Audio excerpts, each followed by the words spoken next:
Praise the Lord. आवाज़ बड़ी धीमी आ रही है। Praise the Lord. हाँ, अब अच्छा लगा।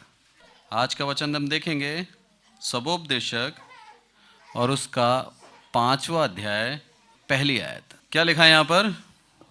जब तू परमेश्वर के भवन में जाए तब सावधानी से चलना, सुनने के लिए समीप जाना मूर्खों के समान बलिदान चढ़ाने से उत्तम है, क्योंकि वे नहीं जानते कि बुरा करते हैं।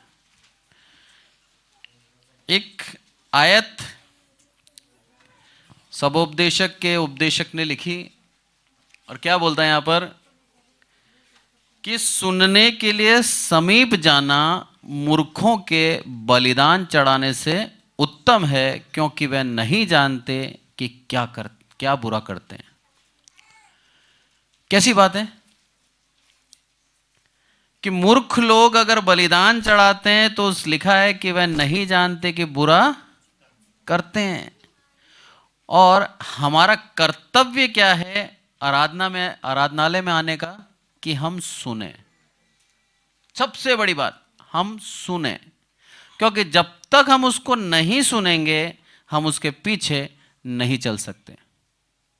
एक उदाहरण से बताया था प्रभु यीशु मसीह ने, मेरी भेड़ें मेरा शब्द पहचानती हैं। प्रभु ने आवाज दी, भेड़ उसके पीछे पीछे आ रही है। हमें भेड़ की उपमा दी है, हमें बकरी नहीं बोला, हमें और कोई पशु नहीं बोला। उसका सबसे बड़ा कारण है भेड़ का जो चरवाहा होता है वो आगे चलता है और बकरी का चरवाहा जो होता है वो पीछे चलता है। वो मार मार के धकेल के आगे लेके जाता है। पर जो भेड़ होती है वो इतना भोला जानवर होता है, आप आगे उसको अगुवाई करो, आपके पीछे पीछे नीचे देखकर चलती रहती है। इस कारण से हमें बोला भेड़ हो आप भोले हो, आपको नहीं मालूम आपको कहाँ जाना है, पर आप जैसे फॉलो करोगे उसी के आधार पर आप चलते जाओगे। तो हमारा कर्तव्य बनता है कि हम किसको फॉलो कर रहे हैं, किसके पीछे चल रहे हैं, सही चल रहे हैं, गलत चल रहे हैं। अगर अगुआ गलत है तो हम अपने जीवन को उसके हाथ में दे दिया और हम गलत ट्रैक पे चले जाएंगे। तो सोच समझ कर हमें अपने जीवन को चलाना है। प्रभु यीशु मसीह हमें सिखाना चाह रहा है कि सच्चा अगुआ वो है, सच्ची दाखलता वो है, उसको छोड़ हम कहीं ना जाएं। क्या बोलता है? सुनने के लिए जो मेरे पास आता वो बेस्ट है, पर क्या है, आज हम क्या कर रहे हैं? बलिदान चढ़ा रहे हैं और उस बलिदान का प्रतिफल नहीं मिल रहा। एक उदाहरण से समझाता हूं मैं। हाबिल और केन, सबसे पहले बलिदान स्टार्ट हुआ हाबिल ने क्या करा था? अपनी स्वस्थ भेड़ों के अंदर से, चरवाहा था वो, उसमें से एक मेमना लेता था और उसको लेकर प्रभु के सामने वेदी पर रखता था और ऊपर से आग गिरती थी और प्रभु उस मेमने को ग्रहण करता था। रीजन क्या था? सच्चे दिल से प्रभु के पास आता था। इच्छा थी उसको प्रभु को प्रसन्न करने की, वो दिखावा नहीं करता था। इस कारण से परमेश्वर की दया उस पर होती थी और प्रभु उसको क्या कर लेता था? उसकी भेंट को ग्रहण कर लेता, क्योंकि उसकी इच्छा क्या है? उस प्रभु को प्रसन्न करने की। केन क्या करता था? देखा देख करता था। बोला इसको प्रभु ने इसकी भेंट ग्रहण कर ली, मैं भी लेके चला जाता हूं। वो एक किसान था, अपनी उपज में से लेके जाता था और वो उपज लेके जाता था बुरे मन से कि इसको वेस्ट हो जाएगा, आग लगेगी, खत्म हो जाएगा, ये तो मेरी मेहनत है, ये क्यों मैं उसको दूं। उसके दिल में ये एक विचार होते थे। इन विचारों के कारण प्रभु उसकी भेंट को ग्रहण नहीं करता था। यही चीज दिखा रहा है यहां पर। बोला वो मूर्ख है, उसका बलिदान ग्रहण नहीं हो रहा। आज यदि सच्चे मन से हम प्रभु के पीछे नहीं चल रहे और उसके बाद अगर चर्चिस के अंदर आप टाइट भी दे रहे हो, आप चंदा भी दे रहे हो, आप हर एक प्रकार की मदद भी करते हो, तो मैं आपसे साफ कह दूं आपका भेंट ग्रहण नहीं हो रही, क्योंकि आपका दिल अभी भी दूर है। आप दिखावा चाहते हैं, आप दुनिया के सामने प्रशंसा चाहते हैं, इन कारणों से आप अपना हाथ बढ़ा रहे हैं, तो आप यह जान लीजिए प्रभु ने आपकी भेंट ग्रहण नहीं करी है। इसलिए हमें सोच समझकर अपने मन से उसके पीछे डालना है। कई एक हैं, जब हमारा चर्च बन रहा था जंक्शन वाला, कंप्लीट होने से पहले डोनेशन चल रहा था उसके लिए, कई लोगों ने बड़ा बड़ा डोनेशन दिया पर उसमें नाम भी नहीं लिखा। क्यों? हम 10,000 रुपये देते हैं, हम नाम चाहते हैं हमारा नाम पुकारा जाए कि हमने 10,000 रुपये दिए साहब। उन्होंने लाखों दे दिए, नाम तक नहीं लिखा। चर्च को नहीं दिया उन्होंने, परमेश्वर को दिया है। परमेश्वर जानता है किस दिल से दिया, किस भाव से दिया। उस लाख के करोड़ बना देगा वो, क्योंकि हमने दिल से दिया। पर हम जब नाम के पीछे चलते हैं तब हम क्या कर देते हैं, गलती कर देते हैं। क्योंकि फिर प्रशंसक खुद की चाह रहे हैं, उस प्रभु के नहीं चाह रहे हैं। सब चीज सिखाता है पौलुस अपने वचन के अंदर कि मसीहों को किस तरह से अपने जीवन को जीना चाहिए। पौलुस को चुना गया था अन्य जातियों के लिए, और इस कारण से मैं कहूंगा अन्य जातियों को जितना भी मसीह सुसमाचार सुनाया जा रहा है आज भी, और जितने भी लोग मसीह में हैं, हर एक पौलुस को धन्यवाद देना चाहिए, क्योंकि उसके सुसमाचारों से ही हम मसीह को सच्चाई से सीख पाए और उसके पीछे चल रहे हैं। वो पौलुस क्या बोलता है, आपके हर एक काम जो भी आप करते हैं आत्मिक उन्नति होनी चाहिए उसमें। सबसे बड़ी बात कि हमारी आत्मिक उन्नति हो रही है या नहीं हो रही है, ये हम जाने। और आत्मिक उन्नति अगर नहीं हो रही तो आज भी हम प्रभु के पीछे सच्चाई से नहीं चल रहे। एक उदाहरण से समझाता हूं मैं आपको। आप मसीह हैं? कौन कौन मसीह है? हाथ खड़ा करें। सभी मसीह हैं, है ना? आनंदित है? आनंदित भी हैं। अपने जीवन में जांचें। 3 बातें बताता हूं। यदि आपकी प्रेयर लाइफ कम है, यदि आपके जीवन में आनंद खत्म हो गया है, यदि आपके जीवन में वर्शिप नहीं है, तो आप जान लेना आप मरे हुए मसीह हैं।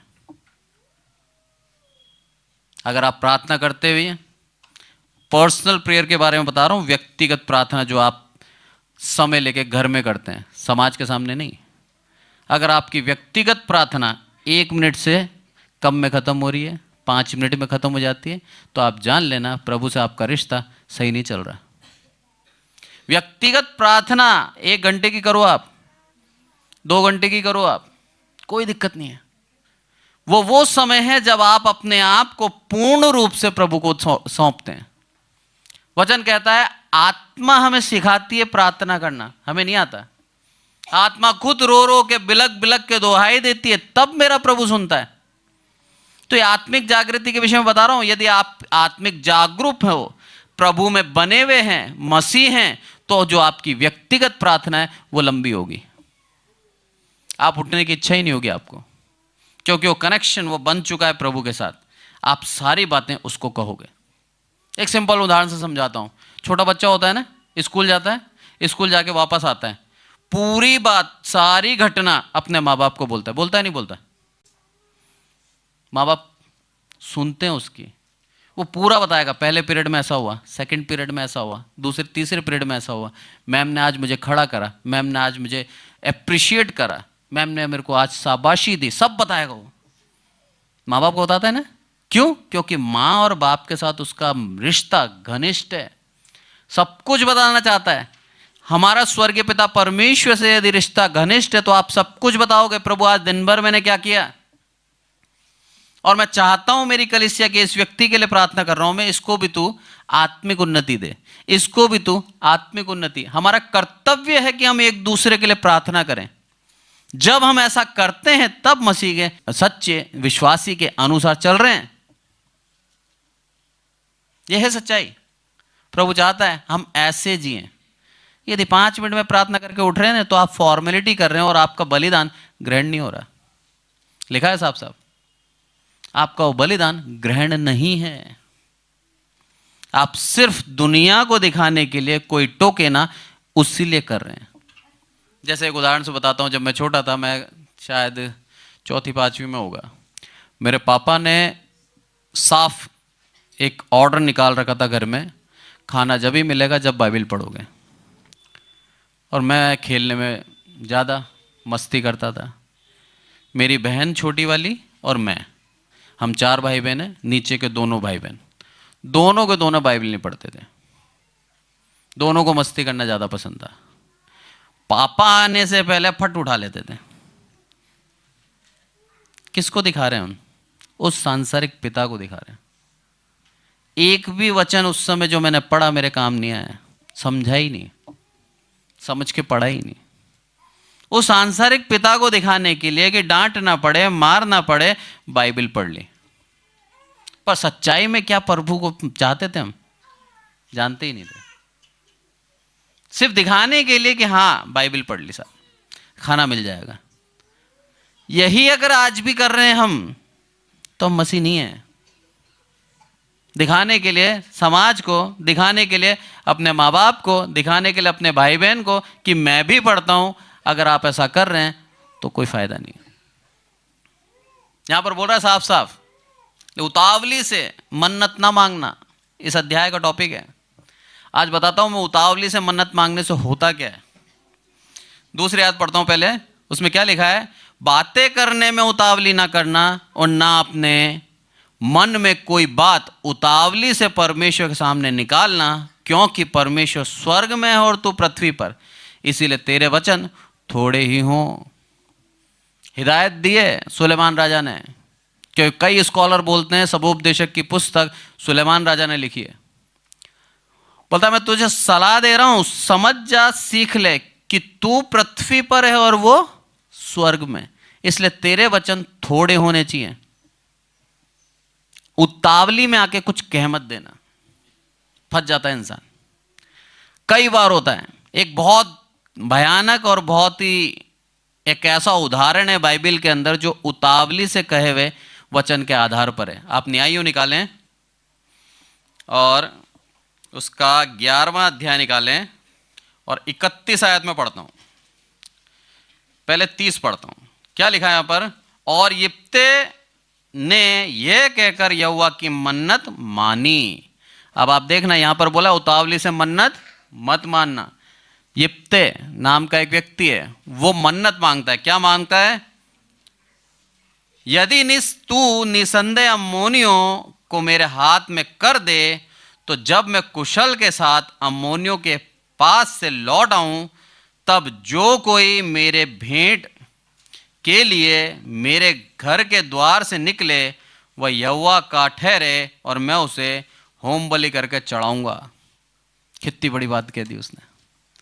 बोला मैं विजय प्राप्त करके आऊं प्रभु, तो जो मेरे घर से निकले, क्या बोला उसने? मेरे घर से निकले, बोला मैं उसको तेरे लिए होम बलि करके चढ़ाऊंगा, मार डालूंगा। क्योंकि तूने क्या करा? तूने मुझे जीवित रखा और मेरे शत्रुओं को मेरे हाथ में कर दिया। मैं कुशल से आया हूं। आज हम कह सकते हैं कैसा? कहना भी मत, अज्ञानता ही है। उसने किस विश्वास से कहा मैं नहीं जानता, मैं उसको अज्ञानी नहीं कह रहा। आज हम अगर कहेंगे तो अज्ञानी है। मतलब जो पहले आएगा मार डालूंगा और तेरे को दे दूंगा प्रभु, वो तेरा ठहरे, होम बलि करके चढ़ाऊंगा। उतावली से दिया ना इसने। और हुआ क्या? 34वीं आयत, तब यिप्ते मिस्सा को अपने घर आया, तब उसकी बेटी डब बजाती और नाचती हुई उससे भेंट करने के लिए निकल आई। वह उसकी इकलौती थी, उसको छोड़ना तो कोई उसका बेटा था और ना बेटी थी। मिस्सा में आया, मिस्पा में, और जैसे ही देखता है उसकी बेटी डब बजाती हुई। बेटी को थोड़ी मालूम था, उसने तो मन्नत मांगी थी। बोला प्रभु मैं दे दूंगा उसको।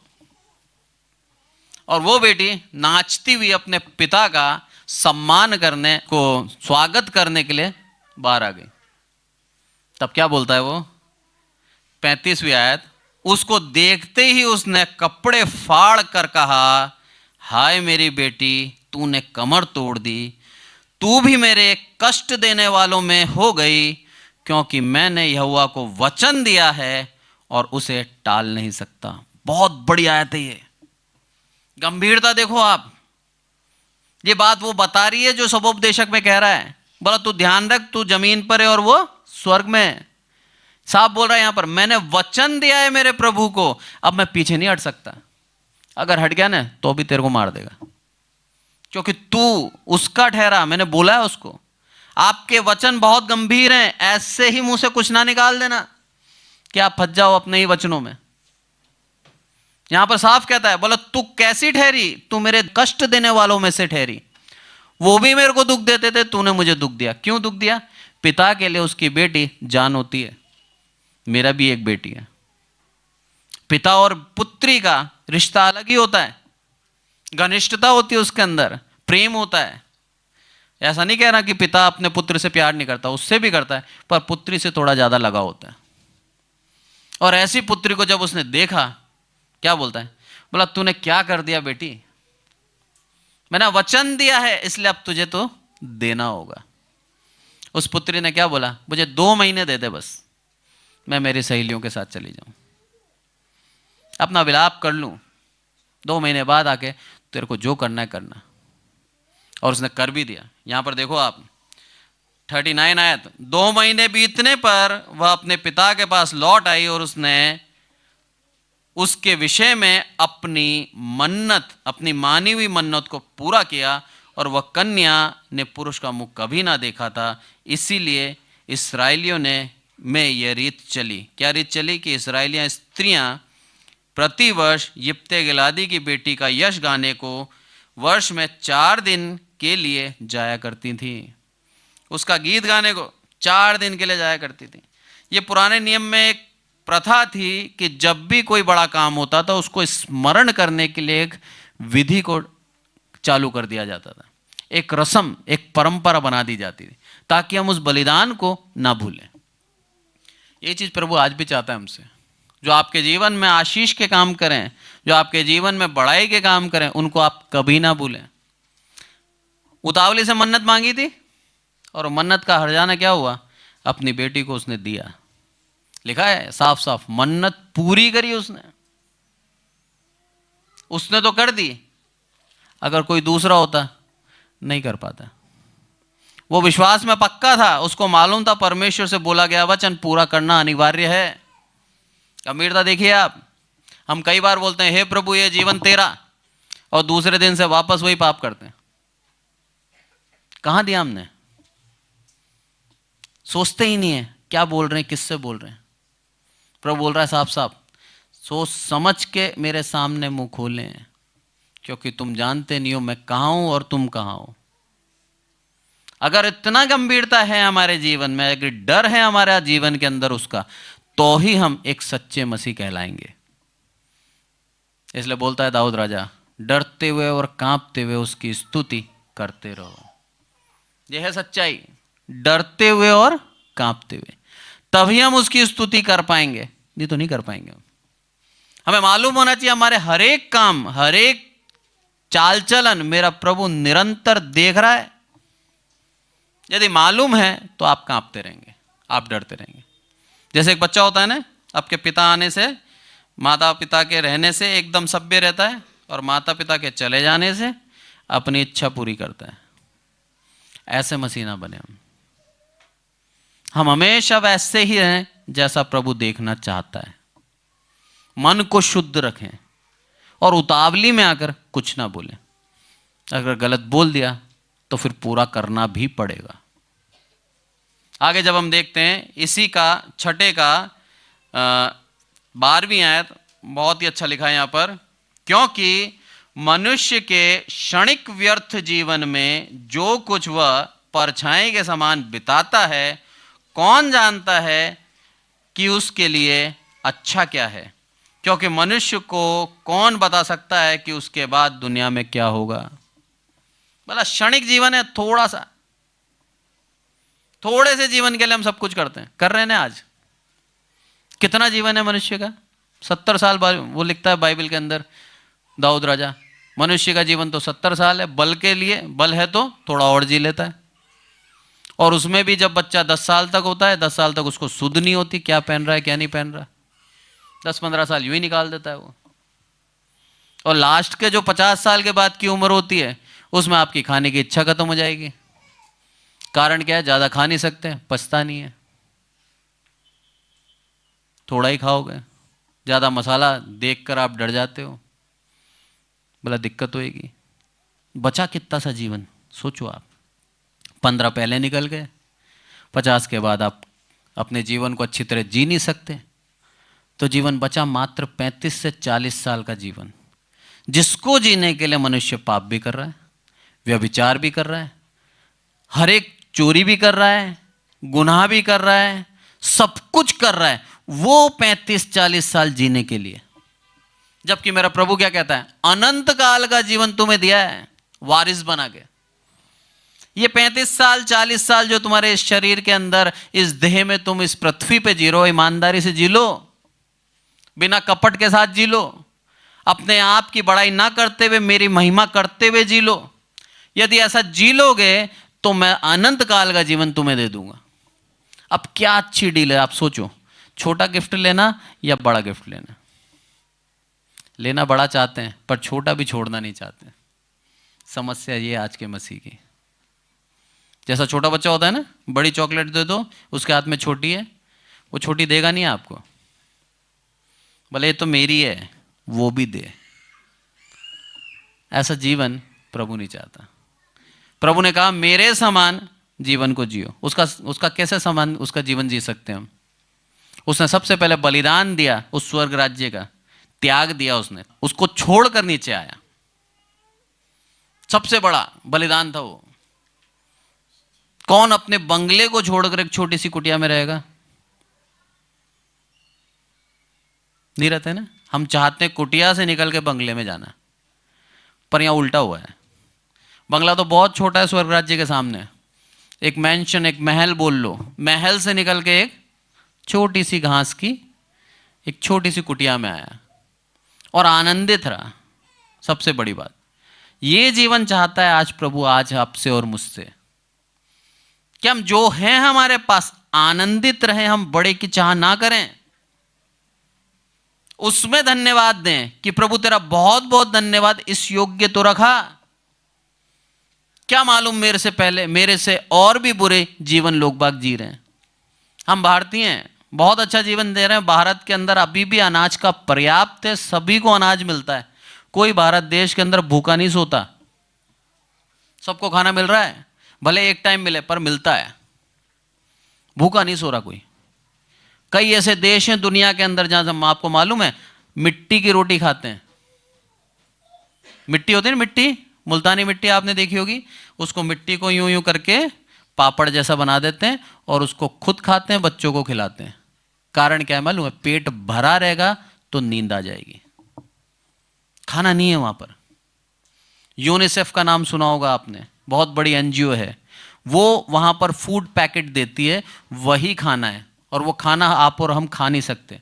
मैं यूं नहीं कह रहा बेकार है, वो न्यूट्रिशन फूड है, यानी कि एक खिचड़ी टाइप की बन जाती है, उसके अंदर सारी चीज़ें डाली हुई है, जौ बाजरा ये सब है, और एक खिचड़ी टाइप की उबाल लो और उसको खा लो, वो उनका खाना है। सब्जियां उनके लिए बहुत बड़ी चीज है, मांस मच्छी तो खाना सपने उनके लिए। और आज हम इतना अच्छा जीवन जी रहे हैं, उसके बाद भी हम कई बार कंप्लेन करते हैं, प्रभु ऐसा क्यों, मेरे ही जीवन में क्यों? सोचो, वो लोग भी तो जी रहे हैं, उनके पास कुछ नहीं है तो भी जी रहे हैं। प्रभु ने हमें सब कुछ दिया है, चाहता है हम धन्यवाद दें, बस दिल से धन्यवाद दें। हम उसको वो धन्यवाद भी नहीं देते तो मेरे प्रभु को कितना बुरा लगता होगा। भला तेरे को धन्यवाद नहीं दिया जा रहा, तू आज भी बुड़बुड़ा रहा है, आज भी कुड़कुड़ा रहा है कि मेरे जीवन में ये नहीं, मेरे जीवन में ये नहीं। अरे एक बार धन्यवाद दे, तेरे जीवन को बदल दूंगा मैं। पर हम धन्यवाद मुंह से नहीं निकलता। क्यों? क्योंकि दूसरों को देख रहे हैं हमसे अच्छा जीते हुए, कंपेयर कर लेते हैं, हम तुलना कर लेते हैं, और जैसे ही तुलना करते हैं हम निराश हो जाते हैं। शैतान चाहता ही यही है, हम कंपेयर करें, तुलना करें हम। इसलिए यहां पर बोलता है सबोपदेशक के अंदर कि सब कुछ व्यर्थ है। बोला वो क्षणिक जीवन है, थोड़ा सा जीवन, उसको ईमानदारी से जी लो, वफादारी से जी लो, परमेश्वर की विश्वास योग्यता में जी लो, तुम स्वर्ग राज्य तुम्हें विरासत में दे देगा। पर उस जीवन को अच्छी तरह जीने के लिए अगर पाप कर दिया तो वो तुम्हारा अनंत काल का जीवन नरक में जाएगा। मात्र 35 साल अच्छी तरह जीने के लिए हम वो अनंत काल का जीवन छोड़ने को तैयार हैं आज। इसलिए प्रभु सिखा रहा है यहां पर 7वें अध्याय का पहली आयत पढ़ रहा हूं मैं, उसके अंदर क्या लिखा है मालूम है? अच्छा नाम अनमोल इत्र से और मृत्यु का दिन जन्म के दिन से उत्तम है। बोल सकते हैं क्या हम किसी को? आज ही मेरे एक मिलने वाले हैं जिनकी बेटी के लड़का हुआ है। मैंने मुबारक साहब, आप नाना बन गए। परमेश्वर ने उनके घर में एक संतान दी, और मैं उनके घर में जाकर अगर ऐसा बोलूं तो मृत्यु का दिन जन्म के दिन से उत्तम है, क्या बोलेगा? बोला भाई आगे जा, यही बोलेगा। पर इसका मतलब क्या है? सुलेमान क्या सिखाना चाह रहा है हमें? क्यों बोला उसने? जबकि हम उल्टा करते हैं ना, मृत्यु के दिन रोते हैं और जन्म के दिन आनंद मनाते, यही करते हैं हम लोग। पर ये क्या कहना चाह रहा है? मृत्यु के दिन तो तुम क्या करो, बेहतर है आनंद मनाओ, और जन्म के दिन पे तुम ज्यादा खुश मत हो। क्यों बोला ऐसा? उसका एकमात्र कारण है, जब हम पैदा होते हैं हम पाप करना आरंभ करते हैं, और मृत्यु वाले दिन अब उसके बाद हम कोई पाप नहीं कर सकते। कर सकते हैं क्या? इसीलिए बोल रहा है वो मृत्यु का दिन उत्तम है कि तुम्हारे सारे अधर्म खत्म हो गए, अब नहीं कर पाओगे, अब बुरा सोच नहीं पाओगे, बुरा कर नहीं पाओगे, चालाकी तुम्हारे दिल से खत्म हो गई, अब सारी षड्यंत्र सब खत्म हो गए। बोला इसलिए उत्तम है वो। पर जब जन्म लेता है बच्चा, उसके बाद से धीरे धीरे धीरे पाप बढ़ाता जाता है। छोटा सा बच्चा सबसे पहले झूठ बोलता है और सोचता है माँ बाप ने सुना नहीं, माँ बाप को पकड़ में नहीं आया, उसकी इच्छा बढ़ जाती है, दोबारा झूठ बोलता है। ऐसे वो झूठ बोलता जाता है और धीरे धीरे धीरे पाप बढ़ता जाता है। इसलिए बोलता है यहां पर वो जीवन ऐसा जो पापमय है उससे बढ़िया मर जाना अच्छा है। और लिखा है अनमोल इत्र से अच्छा नाम अधिक चाहने योग्य है। प्रभु यीशु मसीह के उसके ऊपर पूरा का पूरा इत्र उड़ेल दिया, अनमोल इत्र डाला था, अनमोल इत्र। उसकी वैल्यू आज की तारीख में निकालो तो लाखों रुपए में, इतना महंगा इत्र था वो। क्यों करा? क्योंकि वो विधि थी, करना था। पर चेले क्यों हुए? अरे इस इत्र को तूने वेस्ट कर दिया, इसे बेच देते, गरीबों को बांट देते हैं, कुछ भी करते हैं, पर तूने पूरा का पूरा डाल दिया। तब प्रभु यीशु मसीह क्या बोलते हैं? बोला गरीब तो तुम्हारे पास जीवन भर रहेंगे, मैं नहीं रहूंगा। आज आपके पास मौका है, आज प्रभु यीशु मसीह आपके दिल में है, प्रार्थना करते रहें, वो दिल में बसा रहेगा। नहीं तो उसने साफ कहा है हमेशा नहीं रहूंगा, और वो दुख हो जाएगा। बिना प्रभु के हम सिर्फ गिर सकते हैं, उठ नहीं सकते, पर प्रभु के साथ कितनी बार भी गिरें हर बार खड़े होंगे। यह है प्रभु की शक्ति। इसलिए प्रभु बोलता है अपने वचन को सोच समझ के निकालें, ईमानदारी से मेरे पीछे चलें, उतावली से मन्नत ना माने, और परमेश्वर की इच्छा के ऊपर अपने जीवन को चलाएं। ऐसा करेंगे तो ही प्रभु हमसे प्रसन्न होगा। और प्रभु एक बार प्रसन्न हो गया हमसे तो आप ये जान लीजिए जो मांगोगे, जो चाहोगे प्रभु देगा। लिखा है साफ साफ, पहले मेरे राज्य की, मेरे धर्म की खोज करो, फिर जो चाहते हो सब दूंगा। पर हम क्या चाहते हैं? आज सब कुछ दे दे प्रभु, फिर तेरे राज्य की खोज करेंगे। उल्टा नहीं होगा कभी भी, वैसा ही चलेगा जैसा प्रभु ने कहा है। क्या बोलता है लास्ट में कि 7वें का 13वीं आयत, परमेश्वर के काम पर दृष्टि कर, जिस वस्तु को उसने टेढ़ा किया हो उसे कौन सीधा कर सकता है। और 14वीं आयत बोलती है, सुख के दिन सुख मना और दुख के दिन सोच, क्योंकि परमेश्वर ने दोनों को एक ही संग रचा है, जिससे मनुष्य अपने बाद होने वाली किसी बात को ना समझ सके। बोला क्या कर तू? परमेश्वर के काम पे दृष्टि कर और देख जो टेढ़ा है क्या है, जिस वस्तु को उसने टेढ़ा किया हो उसे कौन सीधा कर सकता है? कर सकता है कि कोई? नहीं कर सकता। प्रार्थना करें प्रभु मुझे तू सीधा ही रख।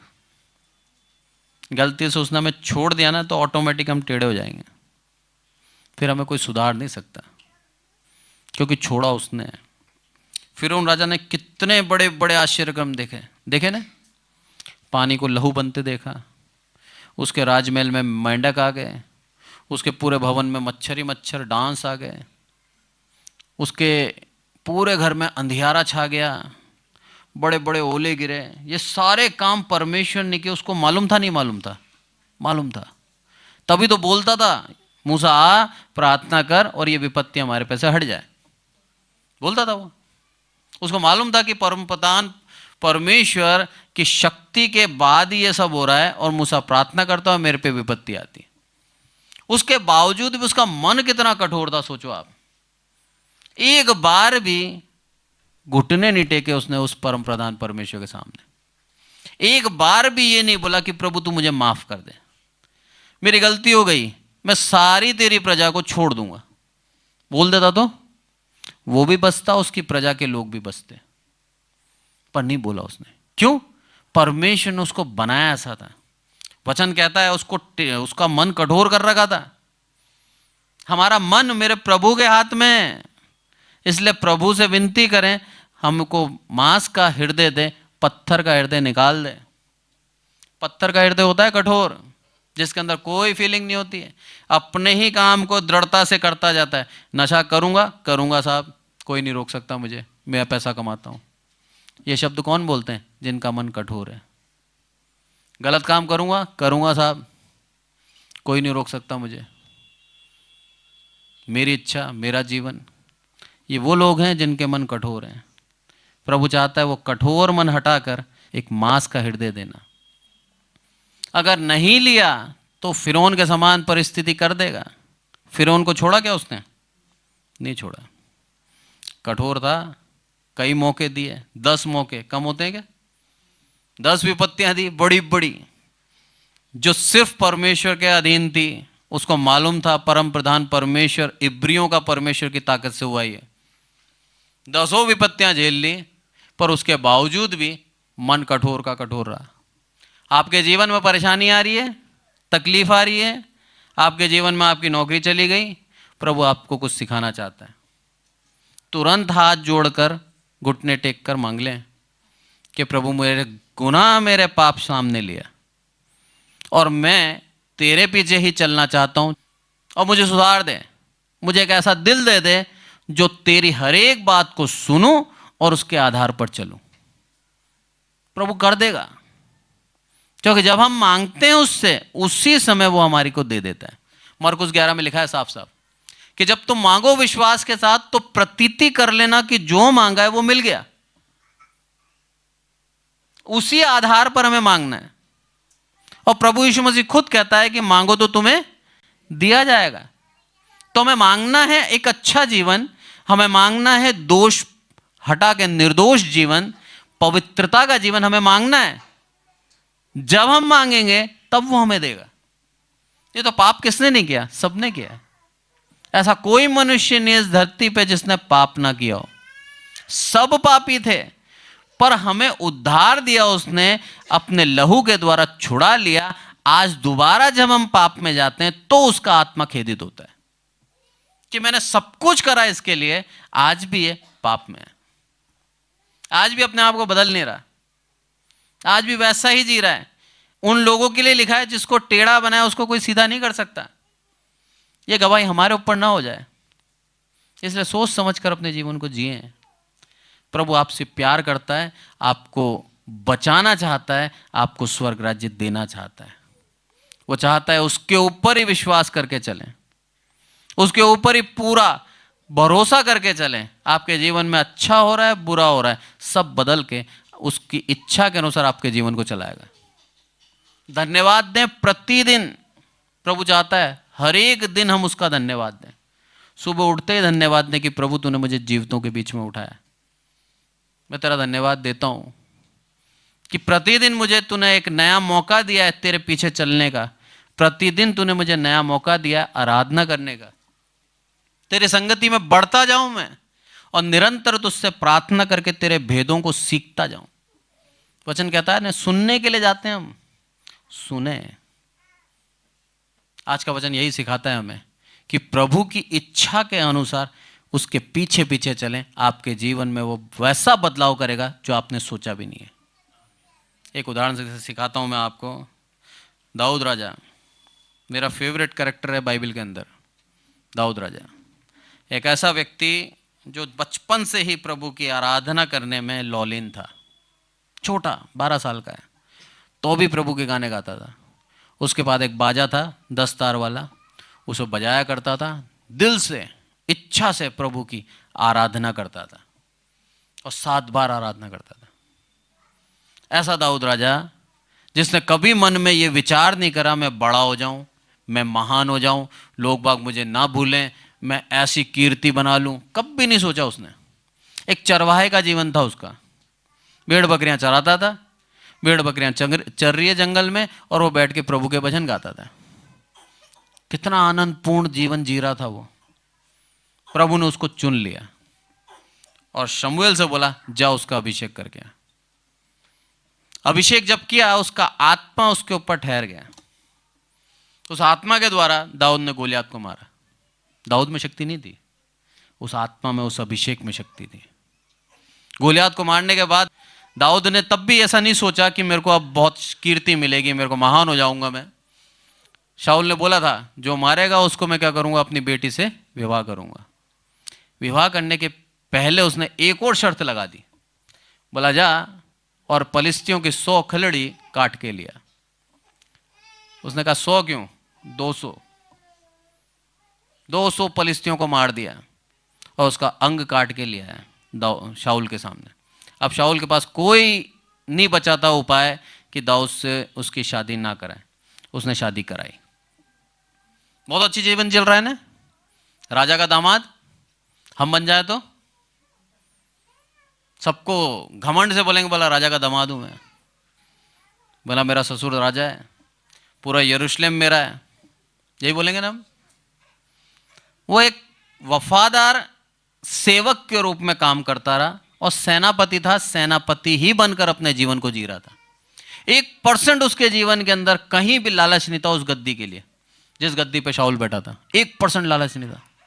जिस अवस्था में, जिस परिस्थिति में परमेश्वर ने रखा, उसी परिस्थिति में प्रभु का धन्यवाद दिया। ये दाऊद की खूबी थी। उतावली से कभी नहीं मांगा उसने कुछ भी।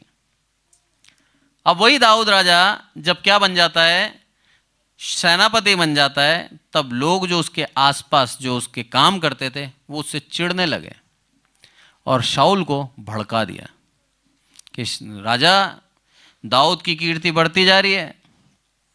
लोग बाग कह रहे हैं कि शाऊल ने तो हजारों को मारा और दाऊद ने लाखों को मारा।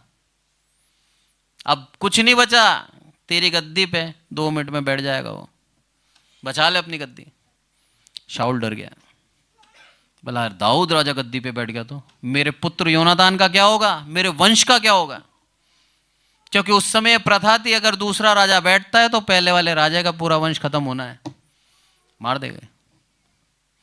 ये समस्या शाऊल के दिमाग में घूम रही थी और शाऊल ने क्या सोचा, दाऊद को मार देता हूं। जिसे परमेश्वर ने चुना, अभिषिक्त किया, उस अभिषिक्त के ऊपर हाथ उठाने की प्रयास शाऊल ने कई बार करे, एक बार भी सफल नहीं हुआ। कारण क्या था, प्रभु का अभिषिक्त था वो। उस अभिषिक्त के खिलाफ नहीं कर सकते हम कुछ, करेंगे खुद खत्म हो जाएंगे। और यही हुआ। जो शाऊल उसको मारना चाहता था अपनी तलवार से, अपनी ही तलवार को रखकर उसके ऊपर गिर गया और मर गया। देखिए आप, परमेश्वर का न्याय। जो अभिषिक्त के ऊपर हाथ चलाना चाहता था उसने खुद की आत्महत्या कर ली और खत्म हो गया। दाऊद ने कभी राजा बनने की नहीं सोचा, प्रभु ने उसको राजा बना दिया। क्योंकि बोलता है नातान नबी को, मेरा मन भाया दाऊद के ऊपर, मेरा मन को भा गया दाऊद। भला मैंने देखा है इसको भेड़ बकरियों के पीछे पीछे जाते हुए, अब मैं चाहता हूं कि मेरी प्रजा इस्राएल का अगुआ ये बने। बना दिया प्रभु ने। कोई उसका हाथ रोक सकता है? नहीं रोक सकता। कब बना दाऊद? जब उसका दिल पवित्र था। हर अवस्था में उसके मुख से प्रभु की आराधना निकलती थी। 7 साल भागा है दाऊद, 7 साल। सोचो आप, 7 साल आपको मारने के लिए पूरी राजा और उसकी सेना दौड़ रही है और आप जगह जगह बच रहे हो, भाग रहे हो। और उस अवस्था में भी आप क्या कह रहे हो? प्रभु की यहाँ का धन्यवाद करो, उसकी स्तुति, उसकी आराधना आपके मुख से निकल रही है। 7 साल में एक बार भी परमेश्वर के ऊपर उसने आरोप नहीं लगाया कि प्रभु तूने मुझे ऐसा जीवन क्यों दिया। यही कारण था उसको राजा बनाने का। उसका दिल इतना नम्र था, इतना पवित्र था। आज वो दिल आप में देखना चाहता है प्रभु, आज वो दिल मुझ में देखना चाहता है प्रभु। अगर ऐसा दिल लेके जी रहे हैं तो आपको ऊंचा कर देगा, चरम पे पहुंचा देगा, आपको कोई रोक नहीं सकता। पर ऐसा दिल नहीं है आज भी। आज भी अगर हम स्वार्थी हैं, आज भी अगर हम लोभी हैं, आज भी अगर हम खुद की सोच रहे हैं और दिमाग लगाकर हम डिसीजन लेते हैं, तो आप जान लीजिए मेरे प्रभु ने आपको छोड़ रखा है। प्रभु चाहता है पूर्ण विश्वास के साथ आपके साथ अन्याय भी हो रहा है ना, उसका धन्यवाद दें। पर आज हम ऐसे नहीं हैं। आज हमें कोई एक सुनाता है, हम उसको 10 सुनाते हैं, क्योंकि हम डरते नहीं हैं किसी से। यहाँ डर की बात नहीं है, यहाँ विश्वास की बात है।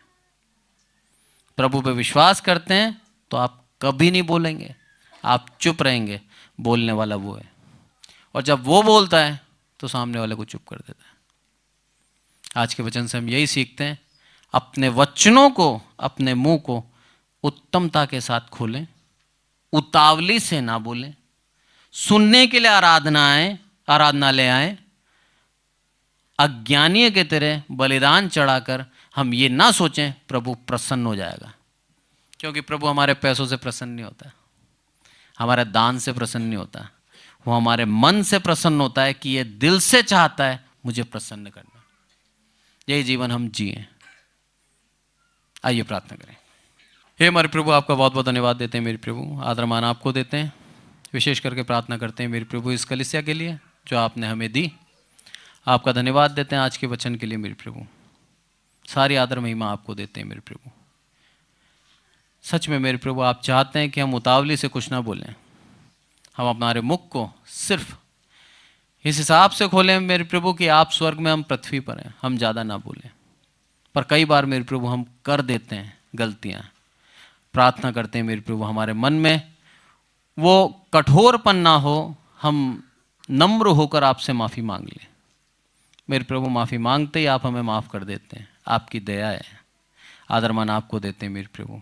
आपका वचन साफ सिखाता है ये जीवन बहुत छोटा है, क्षणिक है, कुछ समय का है। इसको बेहतर जीने की लालसा में हम गलत काम ना करें, बल्कि आपके पीछे चलने का प्रयास करें, आपके पीछे चलने का इच्छा रखें और आपको प्रसन्न करने की खोज में रहे मेरे प्रभु। आदरमान आपको देते हैं मेरे प्रभु। यहाँ उपस्थित हर एक विश्वासी को आपके हाथों में सौंपते हैं, साथ ही मेरे प्रभु जो ऑनलाइन सुनते हैं हर एक विश्वासी को मेरे प्रभु आशीष करना, आपका अनुग्रह सब पे बना रहे मेरे प्रभु। और मेरे प्रभु हम यही चाहते हैं, हमारे मुख को हम समझदारी से खोलें मेरे प्रभु। प्रभु यीशु मसीह के नाम से मांगते हैं, आमीन।